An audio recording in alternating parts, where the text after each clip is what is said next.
Hi, my name is Charity DeLeon. I recently shared my story of betrayal and deception involving a local nonprofit in West Palm Beach, Florida, called the Pediatric Oncology Support Team, also known as POST. Today I want to explain why I chose to speak publicly, why I didn't want to wait any longer, and why this truth matters. For almost 8 months, I waited for an investigative journalist to help bring the truth forward. I understand that real investigations take time, and I respect that. But even with the proof we provided, the amount of red tape we kept running into was unbelievable. It also became clear early on that another organization, which I won't name right now, tried to gaslight me and one of the other moms and distance themselves from any responsibility or accountability. And that moment showed me something I couldn't ignore. In this community, these organizations protect each other long before they protect the families they claim to serve. The entire system is structured in a way that shields institutions, not vulnerable families. While the investigation is still ongoing, I realized that waiting in silence wasn't serving justice. So, I withdrew my participation from the investigation and chose to speak, because delaying the truth only benefits those who caused the harm. What struck me immediately was this.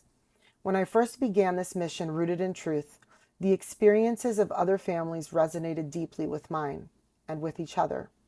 Their stories echoed the same patterns, the same pain points, the same unanswered questions. They shared experiences of being dismissed, misled, overlooked, or denied the support they were promised by post. The moment I posted my video, everything shifted. Families I had never met began reaching out. Parents contacting me privately, wanting to share their stories, but terrified to speak publicly. And almost every message carried the same heartbreaking theme. Oh my God, I thought I was crazy, but we felt something was off from the very beginning. Their stories mirrored mine and each other's, and confirmed what I already sensed deep down. What I lived through was not an isolated incident. It is a pattern, repeated quietly across families, hidden in silence for too long. And I want to say this clearly. I understand why parents are afraid to speak out. I truly do. The fear is real and it's valid. And there's something else that can't be ignored. The employee turnover rate at Post has been high. When an organization cycles through staff, it's a sign of a deeper internal problem, not a coincidence. People don't leave stable, healthy environments in waves unless there's something fundamentally wrong behind the scenes. And while all of this was happening during the last 8 months, I watched Post try to reinvent their image, pushing for reviews, hosting more events, becoming suddenly more active online and in public. And I know on a deeper level because I've been in communication with parents that were involved in this process.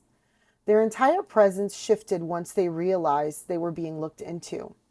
Now that my video is out, that increase in public activity has grown stronger. They're trying to appear more compassionate, more involved, and more supportive.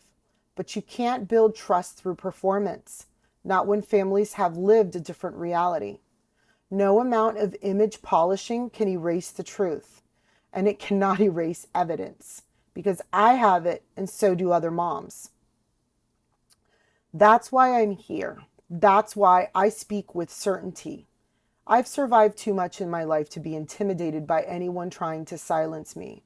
I wake up every morning and check to see if my daughter with terminal lung disease is breathing. I watched my son fight cancer and survive the impossible. I've lost 2 babies, including one in my second trimester. I have lived through fire, and I did not come out as the same woman. So no, I don't fear telling the truth. I don't fear standing up to Post. I don't fear advocating for the families who deserve better. This is the part they never understood about me. I am not the same woman they once manipulated. I rose from the fire they helped ignite. And once you rise as a phoenix, you cannot be pushed back into the ashes.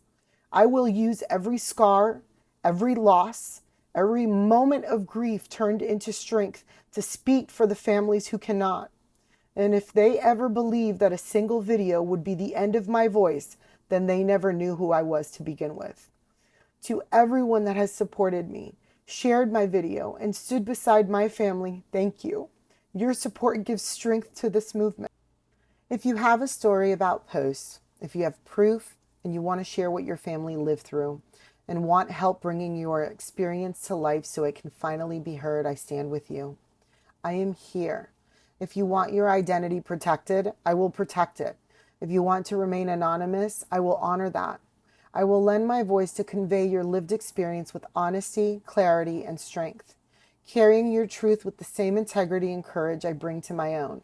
You will not be alone in telling it, because even though you may hear one voice, my voice, that voice now carries the weight of many as we rise together.